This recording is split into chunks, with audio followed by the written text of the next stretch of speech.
23 বছর আগে সবশেষ বাংলাদেশ অস্ট্রেলিয়া ট্যুর করেছিল। হান্নান সরকার হায়েস্ট রান গেটার বাংলাদেশের পক্ষে। আবার বাংলাদেশ অস্ট্রেলিয়া টেস্ট খেলছে। একটু আপনি ফিরে যান সেই ডারউইনে, সেই কেয়ান্সে। 23 বছর আগে, হ্যাঁ, স্বাভাবিকভাবে অনেক পুরনো স্মৃতি। আমিও তখন ন্যাশনাল টিমে জাস্ট 1 বছর হয়েছে, তারপরে অস্ট্রেলিয়া ট্যুরটা পেলাম।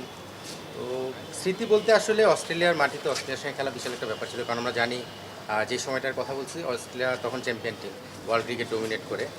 নিশ্চিতভাবে এখনও অস্ট্রেলিয়ার টপ টিম হিসেবেই কাউন্ট করা হয়, বাট স্টিল তখনকার ব্যাপারটি একটু আলাদা ছিল হয়তো। আর একটা মজার বিষয় হচ্ছে, আমাদের ফার্স্ট টিম অ্যানালিস্ট, যেটা কম্পিউটার অ্যানালিস্ট বলি বা টিম অ্যানালিস্ট, তখন ফার্স্ট অ্যাসাইন করা হয়েছিল নাসু ভাইকে 2003-এ। তো তখন পর্যন্ত কিন্তু আমরা কোনো অ্যানালিস্টের আন্ডারে কাজ করি।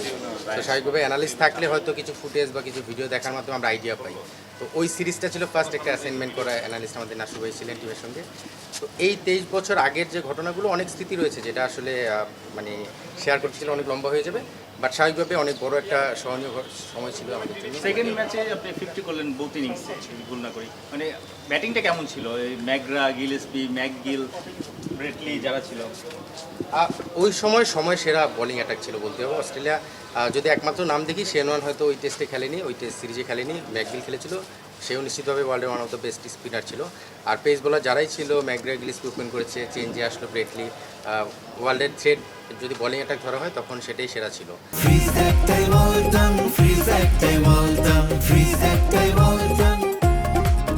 সো স্বাভাবিকভাবে ওই বোলিংয়ের অ্যাগেনস্টে আমাদের টার্গেট ছিল যে কীভাবে ম্যাচটাকে আমরা লম্বা করতে পারি।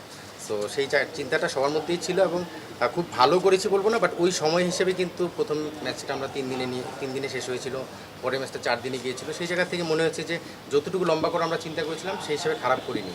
হয়তো যাওয়ার আগে অস্ট্রেলিয়ান মিডিয়া বা লোকাল মানুষজন চিন্তা করেছিল তো 2 দিনে টেস্ট শেষ হয়ে যাবে।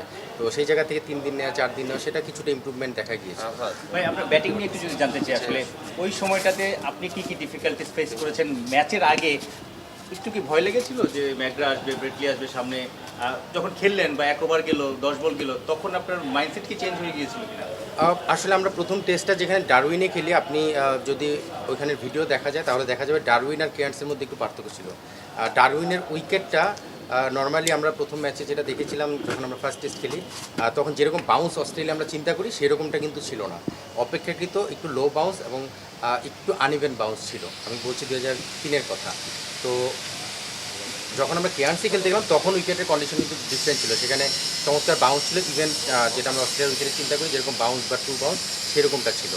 তো ডারউইনের উইকেটে ডিফারেন্ট ছিল, বাট ভয় যে বিষয়টা, ভয় ঠিক বলবো না, কারণ এর আগে আমি যেহেতু সাউথ আফ্রিকার সঙ্গে খেলেছি, বা এর আগে আমি অন্যান্য বড় টিমের সঙ্গে খেলেছিলাম, ইংল্যান্ডের সঙ্গে খেলেছি, পেস বোলার ফেস করেছি, বাট হয়তো ওই কন্ডিশনটা নিয়ে কনসার্ন ছিলাম। বাট প্রথম টেস্টের উইকেটটা আসলে আমাদেরকে সেই ভয়টা কিছুটা কাটিয়ে উঠেছিলাম, বিকজ উইকেটটা যেরকমটা চিন্তা করা ছিল সেরকমটা ছিল না। আর তার আগে আমরা ব্রিসবেনে একটা 3 দিনের ম্যাচ খেলেছিলাম, সেখানেও একটা 30+ একটা 40+ রান করেছিলাম। কিছুটা সময় উইকেটে থাকার কারণে আমার কনফিডেন্সটা কিছুটা ছিল, যদিও ডারউইনের প্রথম ইনিংসে আমি রান করতে পারিনি, সেকেন্ড ইনিংসে আমি 35 রান করেছিলাম। তবে কেয়ার্নসের স্মৃতিটা একটু স্মরণীয় এই জন্য যে আসলে ট্রু বাউন্স থাকলে যেটা হয়, আমাদের ব্যাটসম্যানদের জন্য বল ছাড়া বা উইকেটের উপর ট্রাস্ট করা আর শর্টস খেলার ক্ষেত্রে ট্রাস্ট করা যায়, সেই জায়গা থেকে কিছুটা কনফিডেন্স ছিল। সো ফার্স্ট টেস্টে যেটা হয়েছে, প্রিপারেশন ওই 3 দিনের ম্যাচটার মাধ্যমে কিছুটা নেওয়ার কারণে হয়তো ওইভাবে কাজ করেনি, বাট কেয়ার্নসের উইকেটটা ভালো ছিল, যেখানে হয়তো ব্যাটিং করাটা অপেক্ষাকৃত সহজ ছিল। আর সেই সময়কার বোলিং লাইন আপ আর এখনকার বোলিং লাইন আপের সাথে যদি আমার মনে হয় সেই সময় ওয়ার্ল্ড ক্রিকেটের যারা ডোমিনেটিং বোলিং লাইন আপ ছিল, তারা ছিল ঠিক একইভাবে অস্ট্রেলিয়া। যদি এখনকার বলি, এখনকার যারা নামগুলো, প্যাট কামিন্স, হ্যাজেলউড বা স্ট্রাইক যাদের বলি, এরাও কিন্তু ওয়ার্ল্ডের এখন ডোমিনেটিং ক্যারেক্টার। সো ওই সময়ের সেরা বোলিং অ্যাটাক তখন ছিল, এখনকার সেরা বোলিং অ্যাটাক অস্ট্রেলিয়ার রয়েছে। সো বোলিংয়ের জায়গা থেকে আমার মনে হয় যে ইভেন নাথান লায়নের কথা যদি বলি, ডেঞ্জারাস স্পিনার টেস্ট ক্রিকেটের জন্য। সো আমার মনে হয় যে অস্ট্রেলিয়ার বেস্ট বোলিং লাইন আপটা এখনকার সময় যেটা, সেটাই কিন্তু খেলছে আমাদের এগেনস্টে। সো আমার মনে হয় যে খুব টাফ টাইম দিবে আমাদেরকে, যেটা আগেও দিয়েছিল 2003-এ, 2026-এ এসেও তার ব্যতিক্রম হবে না, টাফ টাইম দিবে। বাট ব্যাটসম্যানরা এখন অনেক সচেতন, এবং একটা বড় অ্যাডভান্টেজ হচ্ছে আমাদের এই ব্যাটসম্যানরা এখন তাদের সম্পর্কে জানে, আমরা কিন্তু জানতাম না, সেটার সঙ্গে কম্পেয়ার করে আমাদের ব্যাটসম্যানরা জানে, এবং অ্যানালাইসিস করার অনেক সুযোগ রয়েছে, কিছুটা আইডিয়া নেওয়ার সুযোগ রয়েছে। সো সব জায়গা থেকে আমি আমাদের বাংলাদেশ ক্রিকেটে 23 বছর যেখানে উঠে এসেছে, আমি বিশ্বাস করি আমাদের দল যথেষ্ট প্রিপেয়ার্ড হয়ে সেখানে খেলা শুরু করবে, এবং আগের চেয়ে মানে 2003-এর সঙ্গে কম্পেয়ার করলে নিশ্চিতভাবে আমরা ভালো কিছু রেজাল্ট আশা করতেই পারি। ওপেনারদের জন্য কী পরামর্শ? আমার কাছে মনে হয়েছে যে এখানে ড্রাইভিং স্লটে যে বলগুলো আছে এগুলো একটু কনসার্ন থাকা খুব জরুরি। মানে নর্মালি এই ধরনের বাউন্স উইকেটে ড্রাইভ খেলা অলওয়েজ একটু চ্যালেঞ্জিং, যেখানে মুভমেন্টও বেশি থাকে, পাশাপাশি এক্সট্রা বাউন্স। সাইড শটের প্রতি একটু নজর রাখলে ভালো। আমি আসলে 2003-এর কথা বারবার টেনে আনছি এই জন্য যে আমি এখানে যে 250 করেছিলাম, আমি যদি আপনি বোলিং আমার রানের অ্যানালাইসিস করেন সেখানে দেখবেন আমি ম্যাক্সিমাম রান করেছিলাম স্পিনের এগেনস্টে।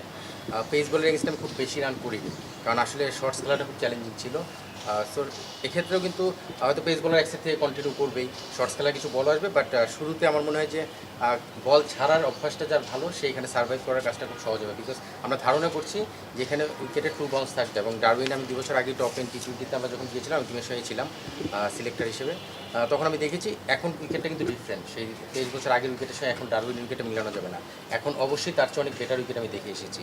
সো সেই জায়গা থেকে আমার ধারণা ট্রু বাউন্স থাকলে ব্যাটসম্যানরা যদি ছেড়ে খেলতে পারে, মানে ছাড়ার জায়গায় যদি তারা কনফিডেন্স থাকে যে আমি ভালো বলটা ছাড়বো যেটা উইকেটের উপর দিয়ে যাচ্ছে বা সাইড দিয়ে যাচ্ছে, ওই বল ছাড়ার যে বিষয়টা সেটা যদি কনসার্ন থাকে আমার মনে হয় এটা বড় রান করা সম্ভব। আমরা 23 বছর আগে যে ক্রিকেটটা খেলছিলাম এবং এখন যে ক্রিকেটটা আর কি, পুরো টেস্ট ক্রিকেটের স্ট্রাকচারটা কিন্তু 23 বছরে বদলে গেছে। মানে আমাদের ট্র্যাডিশনাল সেই টেস্ট ক্রিকেটটা আর হয় না। মানে আমাদের অ্যাপ্রোচটা আসলে কীরকম হওয়া উচিত, মানে আমরা বল ছাড়ার কথা যেমন বলছি ওইভাবে আর খুব বেশি গুটায় গেলেও আবার মানে যেতে পারো। আমার কি মনে হয় যে মাউন্ট প্যাঙ্গনিয়া যেই টেমপ্লেটটা আমরা ইউজ করছিলাম যে গো ডে বাই ডে, ওইটাই উইল বি দ্য মানে বেস্ট টেমপ্লেট ফর বাংলাদেশ। এই জায়গায় যদি কিছু করতে হয় বাংলাদেশ, মানে আমরা 5 দিন পর্যন্ত খেলা নিব, মানে ফার্স্টে কোনো কিছু চিন্তা না করে। আমার মনে হয় যে 5 দিন পর্যন্ত খেলা নিব এটা চিন্তার চেয়ে বড় ইম্পর্টেন্ট। আপনি যেটা শুরুতে বললেন যে ডে বাই ডে, এখানে ডে বাই ডেটা ইম্পর্টেন্ট। উইকেটটা কেমন বিহেভ করছে সেটা দেখার পরে সেই দিনটা কীভাবে আমরা ইউজ করতে চাই। ফর এক্সাম্পল আমরা ধারণা করছি হয়তো খুব বাউন্স হবে, দেখা গেলো ডারউইন উইকেটে একদম ট্রু বাউন্স, যেখানে এক্সট্রা বাউন্সটা নেই, সেখানে হয়তো আমরা নর্মাল শর্টস খেলতে পারি। বাট আমি ছাড়ার যে বিষয়টা এই জন্য বললাম, এখানে এই ওয়ার্ল্ড ক্লাস বলার যারা তারা কিন্তু লোভনীয় বল করে, মানে একদম মনে হয় যে হাফ বলি বল, যে বলটা আসলে হাফ বলি না, একটু দূরে এবং বলটা একটু এক্সট্রা বাউন্সের সঙ্গে মুভমেন্ট থাকে। সেই জায়গায় বল ছাড়াটা, ওই ড্রাইভিং স্লটের বলটা ছাড়াটা খুব জরুরি। যদি আমি প্রচুর শর্টস খেলতে থাকি, টেস্ট ক্রিকেটে যেটা হয় একটা বলার কিন্তু চায় তুমি আমাকে 3-4 মারো তারপরে আউট হয়ে যাও। সো সেই জায়গায় যদি বলার ওই লোভনীয় বলটা করে, আমরা ব্যাটসম্যানরা যদি সেই লোভটা সামলাতে না পারি, তাহলে কিন্তু 1-2-4 মেরে শর্টস খেলে আউট হয়ে যাওয়ার ঘটনা ঘটতে পারে। সেই জায়গা থেকে আমাদেরকে রান করার ব্যাপারে কনসার্ন থাকতে হবে যে আমি কোন জোন দিয়ে কোন শট দিয়ে রান করতে চাই। মানে অ্যাটাকিং খেলা বা আমরা যদি এখনকার ক্রিকেটের সঙ্গে দেখি দিনে 300+ রান করা, এই ক্রিকেট কিন্তু চলে এসেছে। তো সেই জায়গাটা কোন বলে কীভাবে রান করবো বা কোন জোনটা আমি রান করতে চাই, ব্যাটসম্যানদের এটা চিন্তা করা খুব জরুরি। সেই জায়গা থেকে আমার মনে হয় যে ব্যাটসম্যানরা নিশ্চিতভাবে প্ল্যান করছে এবং উইকেটের অবস্থা বুঝে এবং বলারের স্ট্রেংথ বুঝে সেই জায়গাটার সঙ্গে ম্যাচ আপ করেই আগানো উচিত। একদম ডেট যেটা ক্রিকেট আমরা একসময় খেলতাম যে সারাদিন খেলবো 200 রান করবো, ব্যাপারটা কিন্তু সেরকম নেই। তবে এখানে স্কোরিং বলটা পিক করাটা খুব জরুরি এবং স্কোরিং শটগুলো 1-2টা শটের মধ্যে থাকা খুব জরুরি। মানে অনেকগুলো শট যদি আমরা মিক্স আপ করে খেলতে চাই, তখনই হয়তো রানটা বড় করার ক্ষেত্রে আমরা পিছিয়ে যেতে পারি এবং আউট হওয়ার ভয়টা চলে আসতে পারে। তো সেই ক্ষেত্রে আমার মনে হয় যে এই জায়গাটায় ব্যাটসম্যানরা যদি একটু কনসার্ন থাকে তাহলে আমাদের বড় রান করা সম্ভব। টেম্পটেশন মানে থেকে দূরে থাকা সম্ভব, মানে তাদের তো ট্র্যাডিশনালি তারা আপনার মতো মানে চালায় খেলার প্লেয়ার। এই যে এটা তো টেম্পটিং ব্যাপার, এটাকে আসলে কতটা টেম্পটেশনটা তারা কন্ট্রোল করতে পারে? যেহেতু আপনি ছোটোবেলা থেকে দেখতেছেন একটা মানুষের তো প্যাটার্নটা আপনি ভালো জানেন যে এই ব্যাটসম্যানের প্যাটার্ন কী। এখানে বিষয়টা হচ্ছে আমরা যখন টেস্ট খেলতে যাচ্ছি টেস্টের প্যাটার্নটা আমাদের ক্যাচ করতে হবে, তাহলে তুমি বড় টেস্ট প্লেয়ার হবো। এটা করার মতো অ্যাবিলিটি তাদের আছে, বিকজ তারা প্রমাণ করেছে তারা BCL বা NCL যেখানেই খেলেছে তারা কিন্তু পারফর্ম করেছে। ইভেন সৌম্য যখন লাস্ট NCL খেলেছে তখনও কিন্তু পারফর্ম করেছে। সো লম্বা ইনিংসটা কীভাবে খেলতে হয় সেটা কিন্তু সে জানে। এখন হলো ওই কন্ডিশনের সঙ্গে নিজেকে অ্যাডজাস্ট করা, ওই বলারের সঙ্গে এবং সেই উইকেটের সঙ্গে নিজেকে অ্যাডজাস্ট করা। তারা কিন্তু প্রমাণ করেছে বড় রান করতে পারে। এখন বড় রান করতে গেলে অনেক সময় কিছু সময়ের জন্য শর্ট কাট ডাউন করতে হয়, কিছু সময়ের জন্য একটা ভালো মোমেন্টাম যখন আসে তখন একটু রানটা এগিয়ে নিতে হয়। এই যে অ্যাডজাস্টমেন্টগুলো টেস্ট ক্রিকেটে খুব জরুরি। মানে অবশ্যই তাদের লাইক তামিম আছে এখানে, আমি যদি বলি অমিত আছে, তারা যারাই আছে আপকামিং প্লেয়ার, তারা যদি নিজেদের ওই অ্যাডজাস্টমেন্টটা করে নিতে পারে তাহলে বড় প্লেয়ার হতে পারবে। সো আমার মনে হয় যে তাদের মধ্যে সে অ্যাবিলিটি আছে। এখন বিষয়টা হলো অ্যাডজাস্টমেন্ট এবং বড় test player, successful test player হতে গেলে আসলে এই অ্যাডজাস্টমেন্টটা খুব জরুরি, যেটা আমার মনে হয় যে মুশফিক এখানে মোস্ট সিনিয়র প্লেয়ার। মুশফিক আসলে নিশ্চিতভাবে তাদেরকে অ্যাডভাইস করবে এবং গাইড করবে। আমি বিশ্বাস করি যে তারা সেটাকে অ্যাডজাস্ট করতে পারবে এবং লাইক ফর এক্সাম্পল তানজিদ তামিমের খুব কাছ থেকে যেহেতু আমি দেখি বা তার সম্পর্কে খুব কাছ থেকে জানি, সে যে ধরনের শট খেলে আমার মনে হয় যে টেস্ট ক্রিকেটে এই ধরনের শটও খেলা খুব জরুরি। কিন্তু কখন খেলতে হবে, কোন সময়টাই খেলতে হবে, সেই অ্যাডজাস্টমেন্ট টেস্ট ক্রিকেটের জন্য আলাদাভাবে একটু নজর দেওয়া দরকার। সেই জায়গাটা যদি করতে পারে আমার মনে হয় যে বড় রান করার অ্যাবিলিটি আছে। দেখলাম আপনি ঘুম থেকে উঠে দেখলেন যে 70 রানের 7 উইকেট শেষ অস্ট্রেলিয়ার, মানে এটা কি স্বপ্ন না সত্যি হওয়ার মতো অবস্থা আছে বাংলাদেশের পেসারদের?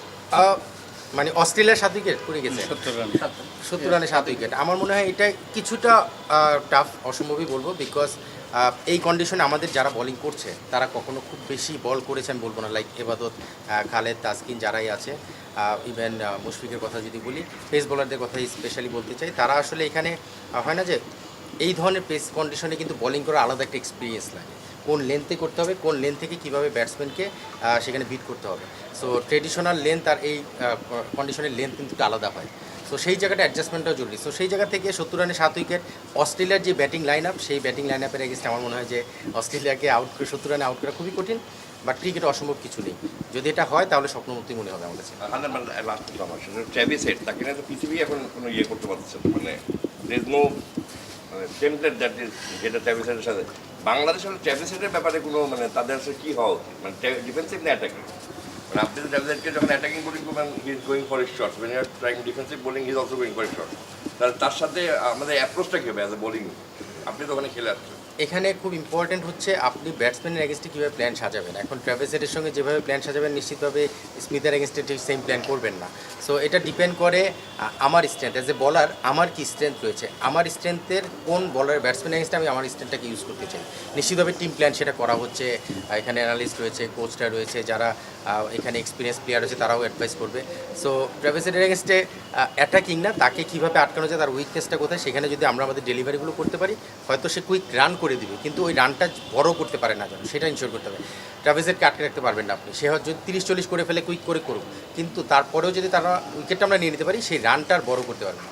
সো এই জন্য আমাদের নিশ্চিতভাবে একটা প্ল্যান থাকবে, সেই প্ল্যানটা এক্সিকিউশনের যে বিষয়টা সেটাই বলছিলাম, এক্সপিরিয়েন্স স্পিন পর্যন্ত যাওয়ার আগে যে পেস বলে রানটা করে ফেলবে, সেই পেস বোলিংয়ের আমার মনে হয় যে যারা রয়েছে তাসকিন সেখানে লিড করবে এক্সপিরিয়েন্সের জায়গা থেকে। সো লেটস সি, আসলে hope for the best. Hannan ভাই, স্পিন নিয়ে ওইভাবে কোনো কথা হচ্ছে না, অস্ট্রেলিয়া আসলে কথা হওয়ার ওরকম সুযোগই নেই, কিন্তু ডারউইনে যদি আমরা লাস্ট সায়েন্সের এগেনস্টে একবার আমরা জিতেছিলাম, জয় 5 উইকেট নিয়েছিলেন, আপনার হয়তো মনে আছে 24-এ বা 25-এ, তো ওই জায়গাটা স্পিনও কি কতখানি ভূমিকা পালন করতে পারে? এখানে বিষয়টা হলো জয় যে 5 উইকেট নিয়েছিল আমি মাঠেই ছিলাম, কারণ আমি টপ এন্ড ওই সিরিজটা সিলেক্টেড হিসেবে টিমের সঙ্গেই ছিলাম। তো এখানে জয় যে উইকেটগুলো পেয়েছে একটু আনপ্রেডিক্টেবল উইকেট, মানে স্লিপসে ক্যাচ গিয়েছে, লেগ সাইডে লেগ স্লিপসে ক্যাচ গিয়েছিল, আমাদের প্রেশার সিচুয়েশনে উইকেটটা নিয়েছে। স্পিনে আমরা নর্মালি জয়ের 5 উইকেট দেখলে মনে করতে পারি যে খুব স্পিন বা টার্ন করেছিল, ব্যাপারটা এরকম না।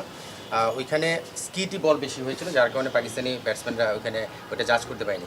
এখানে বিষয়টা হলো স্পিন যাওয়ার আগে তাদের যে ব্যাটিং লাইন আপটা রয়েছে, রানটা অনেক এগিয়ে নেওয়ার একটা ভয় আমাদের মধ্যে আছে। রানটা এগিয়ে গেলে তখন স্পিনাররা হয়তো রানটা কিছুটা কন্ট্রোলের চেষ্টা করতে পারে, কিন্তু রানটা এগিয়ে গেলে তখন স্পিনারদের খুব বেশি করণীয় কিছু থাকে না, সেখানে পেস বোলারদেরকে লিড দিতে হবে আসলে।